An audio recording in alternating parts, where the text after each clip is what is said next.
హే guys, Bigg Boss live nominations చూసానండి. ఇప్పుడు సంజనా గారు, సుమన్ శెట్టి గారు, ఫ్లోరా గారు, రీతు చౌదరి గారు నామినేట్ అయ్యారండి. ఇప్పుడు ఉన్న టెనెంట్స్ లోనైతే హరీష్ గారు అలియాస్ మాస్క్ మ్యాన్ ఆయన నామినేట్ అయ్యారండి. కానీ చూసుకుంటే విధంగా వీళ్ళు మాస్క్ మ్యాన్ ఎందుకో కార్నర్ చేసి పాయింట్స్ కూడా వ్యాలిడ్ పాయింట్స్ ఏం పెట్టలేదండి. ఆయన్ని నామినేట్ చేసే విధానం కూడా పెద్దగా ఇచ్చలేదు నాకైతే. రియా అండ్ శ్రీజ, ఇమాన్ పవన్, కళ్యాణ్ కూడా ఆఖరికి సరైన రీజన్ లేదు, అయినా సరే నామినేట్ చేశారు. వ్యాలిడ్ పాయింట్స్ కూడా లేవు ఒక పాయింట్ మీద.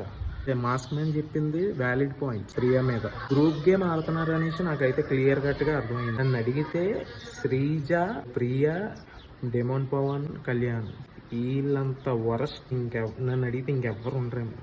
నన్ను అడిగితే ఈ కామనర్స్ మొత్తం అందరూ బయటకు పోతారు. లాస్ట్ వరకు ఉండే ఛాన్స్ ఉంది.